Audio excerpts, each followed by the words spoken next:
Hello, ladies and gentlemen, and welcome back to the Last Edit Podcast, a podcast on film starring yours truly, Silver Hawkins, and the great Citizen Slave. Today's film, as you know, we alternate between choosing films every week, and today I've chosen Israeli director Ari Fulman's 2008 film Waltz with Bashir, a documentary that's also sort of a narrative film about his friends' experiences during the Israeli invasion of Lebanon in 1982, and the Lebanese War, and the subsequent massacres at the Palestinian refugee camps in West Beirut of Sabra and Shatila. The film starts with basically one of Foreman's friends from the war years coming to him, Boaz, who comes to him with the news that he's been having a recurring nightmare the last couple of years in which, like, 26 dogs, and he's very specific about the number, run through a city, stop by his window, the window to his apartment, and basically demand that his landlord hand Boaz over to the dogs so they can kill him. And the reason he has this dream is because during the invasion of Lebanon, he served with the Israeli Defense Force and was asked to kill the dogs when they went into villages to hunt for Palestinian terrorists. He was asked to kill the dogs so they wouldn't alert the terrorists that they were coming. And he killed 26 dogs, and he remembers each and every one of them, and they're the ones that occur in his dreams.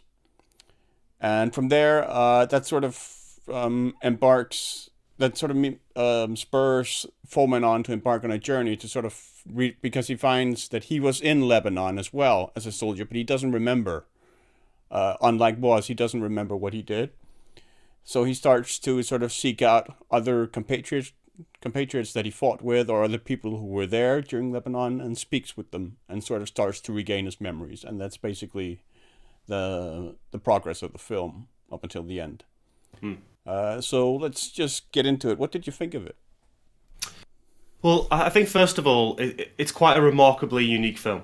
That's the first thing I'd say. It's one of the best documentaries I've ever seen, and that's not just because it's one of your selections or because it's held in such high esteem by others. After watching it for the first time today, not only is it poignant and heart-wrenching and harrowing, there's also actual moments of crazy fun in this surreal way.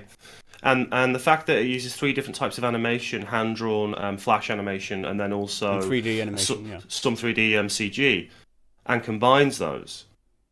I've never ever seen a film before that has taken animation and used it so effectively with factual documentary elements. Yeah. Not to this degree. I mean, yeah.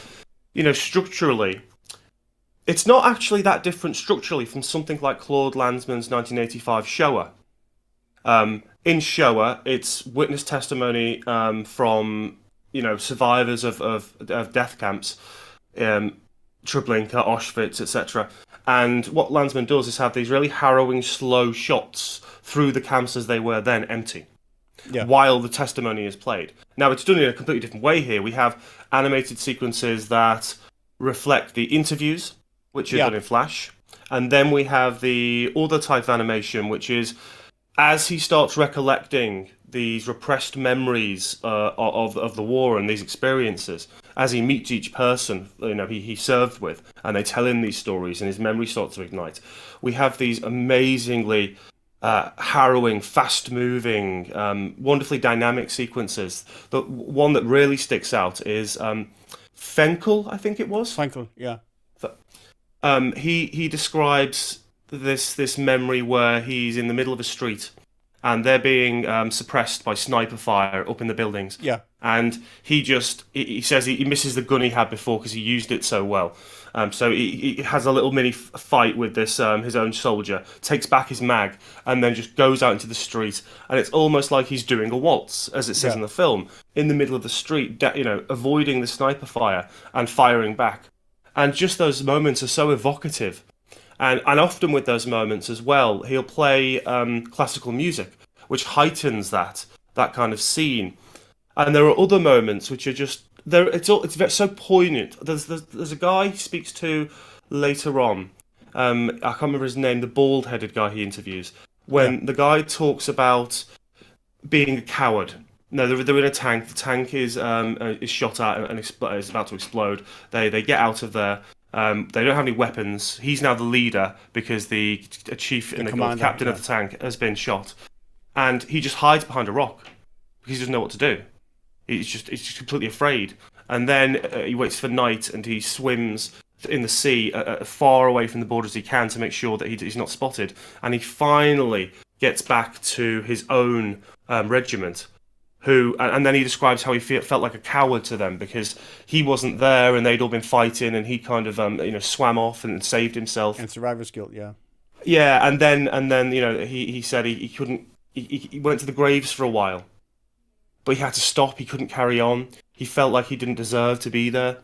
And then that wonderful kind of shot where he stood by the tree, looking far away from the graves, and it just pulls him back into the shadow. Yeah. And I imagine, I have no memories like this. I've never been in a war-torn environment. I've got family who've served, but I've never seen anything as harrowing as that in real life. And you can imagine what it must do to your mind. Your mind, like they often refer in the film, which I think is really, really interesting, that this is a filmmaker making a film about repressed memories, and he'll often describe it as, or the psychologist even describes it as well, as being a bit like a film. You have these selections of things, but your mind will edit out what it doesn't want to see. What's too harrowing to see. Replace it with other stuff. Exactly. That isn't necessarily true. Yeah.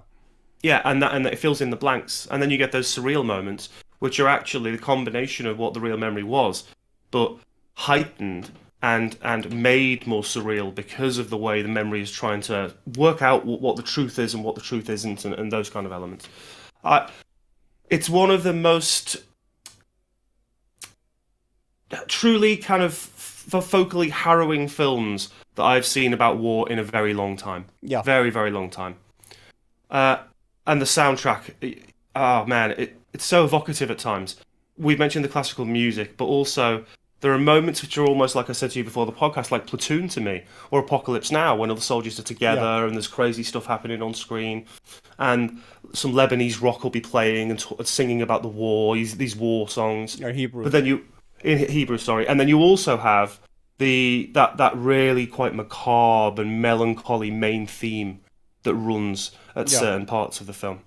It all works wonderfully well with the visuals. And I remember you saying to me about the ending as well. We'll talk about that in a bit. It's I think a lot of people find it quite controversial. I can't understand why. And I actually watched the Mark Kermode interview after you mentioned his opinion on it. So discuss that in a bit, I think, once we've covered some other elements. So why did you choose this then? I mean, you've obviously seen this a long, long time ago, I would imagine. I have. It's been out for a while. I saw it back when it originally came out on DVD because it popped up on my radar when it was nominated for an Academy Award for Best Foreign Language Film, not documentary, but foreign language film actually. And it popped up, and I thought it looked really, really interesting, really compelling. I saw the trailer, and I picked up the DVD. I saw the film, and it blew me away at the time. And it did again here when I watched it for our podcast, because it's really, I'd forgotten how harrowing it really is. Like absolutely. Some of these scenes are really, like, especially towards the end. But even you talked about the ambush against the tank convoy. There's basically a column of Israeli tanks rolling through into Lebanon, and they're not really. It's the bald guy. I don't remember his name either, but I'm talking about his experiences. And they're rolling into Lebanon with relatively little resistance, like idyllic countryside. Everything's sort of really good. They're playing this celebratory song of Lebanon on the soundtrack as they're moving the tank column, and then all of a sudden, reality changes, and the commander right next to him gets killed by a sniper. And his throat just suddenly spurts blood, and he's dead. He slumps over, dead. And then the shit hits the fan, and the tank column gets ambushed. Their tank blows up. They have to evacuate it. They're under constant fire, so they try and run for the beach. And everyone else, except for the survivor, gets mowed down. And as you said, he hides behind the rock. And it's really compelling sequence, and there are multiple sequences like that. Like one of the most sort of harrowing in the film is the one that's it's basically it's accompanied by an Israeli protest song called "I Bombed Beirut" or "I Bombed Beirut."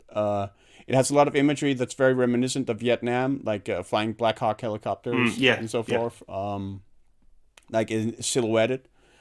And basically, there's sort of a narrative in that whole animated sequence where a car full of militants basically gunned down a bunch of Israelis as they're driving, and then the Israelis start trying to take them out. But they fail every time, and they just take out civilians every time they try and take them out. Like there's an armored column of tanks that tries to shoot at them. They just blow up the buildings as the car drives by. There's a sniper who tries to shoot them, but he just shoots a civilian on a camel as it's driving by. And on. Like there's a jet plane that tries to airstrike it.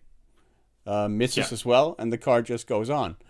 And I thought that was a really, really clever, poignant critique of sort of Israeli military strategy, which has been sort of to strike militarily, but with a great civilian death toll as a consequence, which is counterproductive, because that really just sort of provides further fermentation for terrorism, because at that point you create an environment where not only is there unemployment among the Palestinians, but they grow up without a father or grandfather or whatever who's been killed by the Israelis, and when they don't have job prospects or much of anything, what else are they going to do other than pick up a rifle or a brick or whatever is at hand and try to fight back?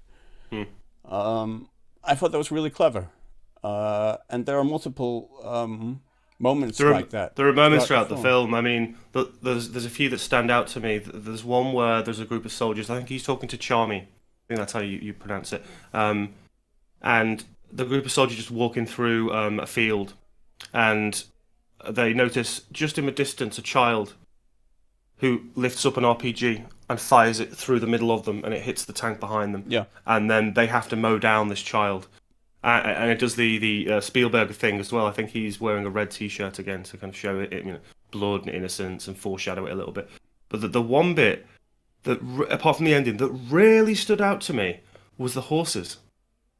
Yeah. There's that little scene where one of the soldiers is describing seeing all these. No, it's a reporter talking about an interview she had with an Israeli soldier who had managed to compartmentalize the whole experience in Lebanon. Like, this is all just, I've distanced myself from all this. This is basically not real. This is just a film that's playing.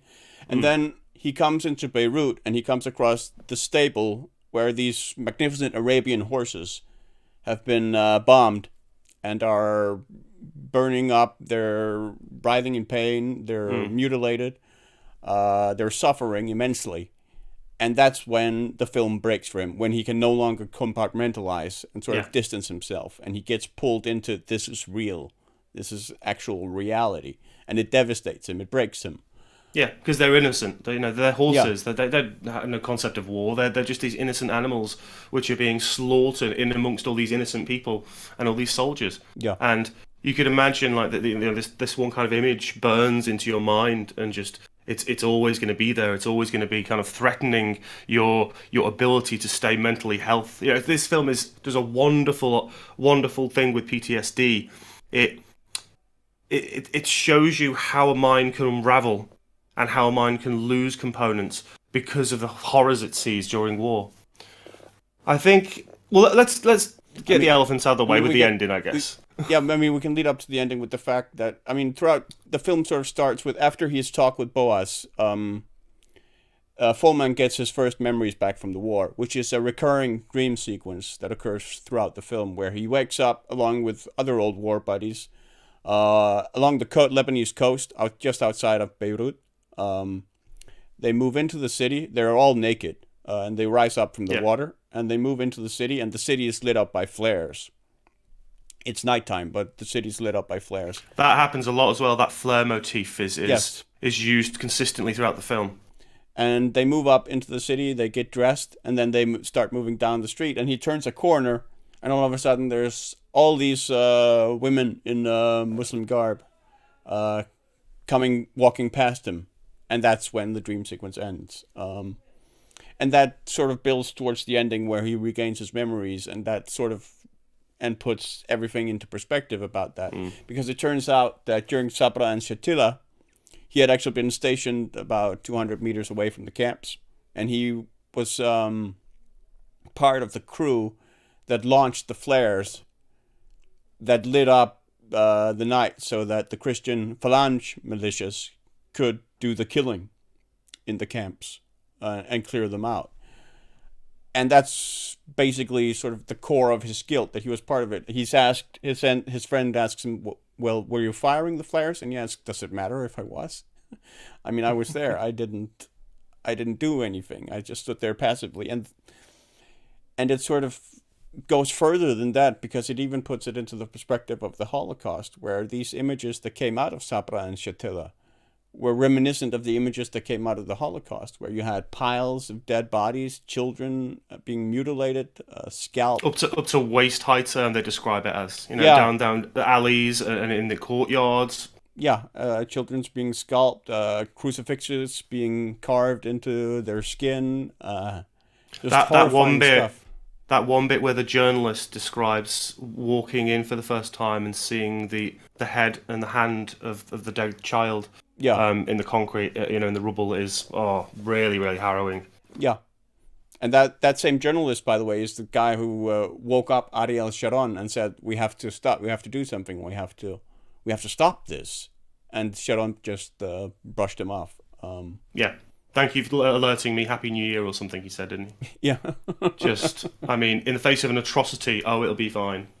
It'll be fine. And then the captains, he speaks to one captain, tank captain, I think it was, commander, who was like, look, we knew it was going on. We'd reported it. We thought the army was doing something about it. And no one was doing anything about it.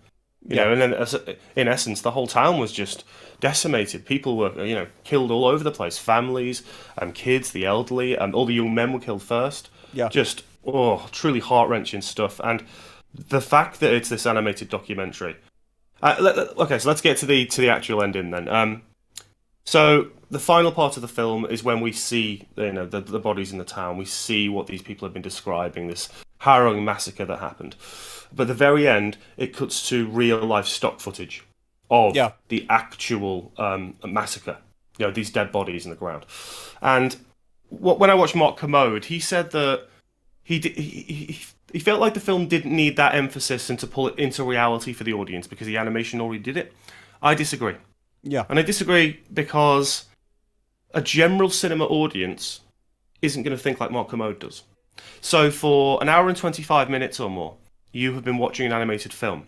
And even if it's documentary style, even if it uses sort of transcendent dream sequences. Yeah, and surreal dream sequences, often described like an LSD trip, they describe it as. But most audiences will connect with it and understand how horrible and truly, just like the Auschwitz and Treblinka and these death camps were.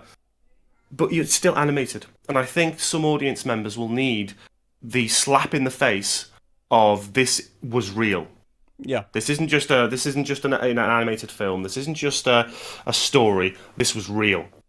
Be aware of what can happen in the world when despots take over, when commanders and armies act on their own, and the Palestinians and the Israelis have been at war for such a long time now.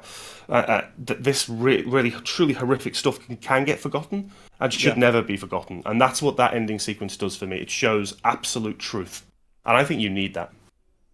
Yeah, I mean, it brings it home that it's real, because it comes back with the fact that it reinforces the fact that Fulman regains his memories at that time. Yeah, he finally realizes the women, the Muslim garb women, Muslim women who walk by him are the ones who moved to his state. They are from when, in the aftermath of the massacre, they sort of overran his station in grief after having just seen their sons, husbands, daughters slaughtered and found their bodies, if they were lucky, or their remains, or their houses bulldozed, and just found their remains, or their lives were just destroyed. And the wailing of these women in grief is just haunting. Absolutely. Yeah, it really brings that home. And then after the images of these women, it's sort of further reinforced by the images of the dead, of dead children, dead men, dead women, slaughtered. I think if anyone wants a slice of truth in the world, they should watch this film. I mean, I watched an interview with Fulman before we started the podcast, and he was saying that he was asked a question: Do you now have memories of this event, but do you see it partly in animation? Do you see it in more of a kind of real factual way? And he said that it's become a mixture now, because working on this film has kind of filled in blanks he never thought he'd be able to fill in, but it mixes itself with live action and animation in his mind. I thought that was really interesting, how this process he's gone through. And let's face it, animation is a really torturous process. He discusses that as well. Yeah. Try and say, he describes one scene where he's smoking next to a friend and how long it took. That's one day, that's another day, that's another day, that's another day. That's how arduous it is to do animation. Yeah. But he says he couldn't make a film that wasn't animated now because of the freedom he's given to allow him to express things. And especially in those sequences where he kind of flashes back into his mind and he's with a colleague that he was with then, and we see those elements. I just found that so interesting, that this mix of reality in his mind now of what's truth and what's not. It's sort of funny that so many critics sort of mistakenly attribute the animation in the film to being rotoscoped, which it isn't. It looks somewhat Commode did, and I was like, I think it's the movement. I don't necessarily, because if you look at the faces, that's clearly flash animation. If you know animation, that's flash animation. Yeah. I think it's the movement, like that dance. I think some of the movement is so naturalistic. Yeah. That people mistake it for rotoscoping, but it's clearly not. Absolutely not. But even Commode said it was rotoscoping in the interview. Yeah, and I mean, it is, as you say, just a testament to the technical animated skill in terms of animation that is apparent throughout the film. Been some amazing animated films we've watched lately, I have to say. Yeah. But this is one of the most truly unique expressions of a documentary I've ever seen before.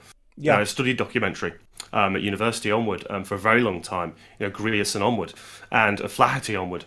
But this is, I've never seen anything quite like it. I think it's also because it's more than a documentary, right? It is. I mean, it was nominated as best foreign film in that category for a reason, not just documentary, because it does have this sort of narrative arc with the ending. And it's funny though, the ending has no resolution. It just sort of comes with the resurgence of Fulman's memories in the live action archival footage, and then it ends. That's it. Yeah. There's no sort of resolution or Fulman coming to terms with it or anything. It's just, it's back, that this is what happened. And it is haunting because it's also, I mean, it's a trauma that's sort of haunted. It's apparent with all these interviews of these Israeli veterans that it's haunted them throughout, especially because it does bear this sort of connotation of the Holocaust at the back of their mind. Like, we suffered through that, and now we've sort of helped to suffer that upon other people. Yeah, which is a tremendously haunting thought, really. Well, just being inside the mind of a survivor of a massacre like that. I mean, I studied Holocaust cinema when I was at uni, and the amount of films I watched where you would speak to officers, or you would speak, or you'd see interviews with survivors of Treblinka or whatever, and the way they speak, their mind is just kind of always kind of focused on it. It's always there. It never goes away, and that's what this film shows. It shows that once you've seen these horrific things, you can never unsee them. I think that's what the end does as well. It doesn't just slam the audience. It's also a way for the filmmaker to say, this is what I've now got to deal with. These memories are back. This is the kind of thing that I could be sat down, with my family, relaxing one day, and it will just appear because it's part of me, a part of who I am and what I've had to deal with in life. Yeah, and I think it's sadly a film that's as relevant now as it was 10 years ago. Yeah, About absolutely. I sort mean, of as you said, how echoing the easy it is to Holocaust. sort of dehumanize people and see them as Yeah. another that's not really a human being and not really a life that's worth preserving. Oh, Uh, absolutely. And without getting too, specific politically, around the world now, immigrants are, well, demonized for a yeah, lot of the, refugees are demonized, and these people are in essence fleeing from war zones because they don't want their family to be killed. They want to have a better life and for the they kids. are literally uprooting their entire life. They're leaving Yeah, behind everything they know. They're putting their life in the hands of like smugglers, other people who yeah. come along, cross their paths along the way, whether they trust them or not. A lot of them are exploited. A lot of them are abused. They face horrendous experiences along their journey, just as they did back home. And it's yeah, it's not a very salient point that often gets brought up about them, unfortunately, and the prejudice Uh, that they are exposed to. well, it's a difficult one to say you enjoy because it's a film that is not meant to enjoy. It's a film Yeah, that's meant to kind of and it stays with get, you for a long time after you've seen yeah, it. very much so. Like that end sequence will not go away from me, and the horses, and there's certain sequences in that film that will not go away. They're etched in my mind now. Anyone out there who wants a dose of truth and maybe wants to experience a documentary about something so heart-wrenching and harrowing, in a different style to documentaries they've seen before, I would highly suggest you watch this film. It tackles a subject matter that is so very difficult in a wonderfully structured, very evocative way. Yeah. And that ending, yeah, that will stick with you for a long, long And I would time. recommend that you look further into Sabra and Shatila because unfortunately it's an event that's not very well remembered today outside of Israel and Lebanon and Palestine. Um, but it was a fairly notable mark in history, unfortunately. Yeah, I mean, I certainly wasn't particularly aware of it. I know of the conflict, obviously. We hear about that a lot in the news and have done for a very long time. But I certainly wasn't aware of this particular, kind of It did mini Holocaust ostensibly almost. lead Reagan to put in U.S. troops into Lebanon again.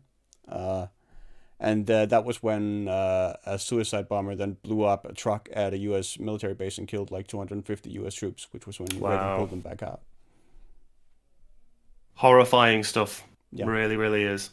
Right then, very, very serious stuff, but it's so very, very worth watching. And check out his other films as well. I think I'm going to.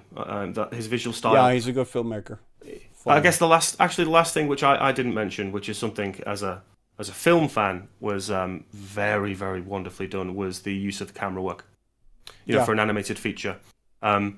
One of the moments when they go to a grave, the camera, the pace at which it moves through and turns around the scene, camera stilo, using the camera as a pen, and I definitely think this film And does that yeah, wonderfully well. and that when he goes to visit one of his old compatriots who now lives in the Netherlands and owns a couple of acres of land, and it sort of zooms out, sort of shows Yeah, this sort of kind of Belgian Ardennes type forest in the countryside also. yeah, Sort of covered, blanketed with snow. sweepingly haunting. A lot of the camera direction, I think. Yeah, Is. that's a Okay, fair description. go and watch it. It's a great film. Do it when you're in the mood to tackle something serious, I would suggest. Not when you want to have a jolly good romp. Yeah, and probably not if you're dealing with like PTSD issues at the time. Yeah. Or feeling particularly depressed. It might not be the best watching film regimen. It's a bit like Schindler's List in that way, I would say, probably. Yeah. It makes for some heavy viewing. It's important, but yeah, be aware of what you're watching before you go Yeah. in. Okay, next week then, it's my choice, and I decided to go with a bit of a classic. The Italian neorealist film, Vittorio De Sica's Ladri di Biciclette. I think I pronounced that correctly, I probably didn't. Which is The Bicycle Thief. So this is a film made in 1948, set just after World War II, when Italy had been devastated by the war. The cinema industry was completely gone. There was nothing left. Directors such as De Sica were basically taking old stock footage and bits of film they could find, 8mm, 16mm, 35, stitching it all together in order to shoot. They're slices of life, the kind of reality of what was happening in Italy at the time. And this particular one is about a father and his son Bruno, who are below the poverty line. They can't survive anymore. And he's been queuing up for jobs for weeks. And he finally manages to get a job as a kind of putting up posters on walls, very propagandist posters at the time, but to give him money. Now, in order to do this, he needs to buy a bicycle. So they sell all of their linen, they sell everything they can as a family to buy this bicycle. So he goes out on his first day, and he takes Bruno with him, and while he's putting up the posters, his bike is stolen. And the whole film then is about he and his son Bruno just trying to find his bike, trying to find his only means of economically supporting his family.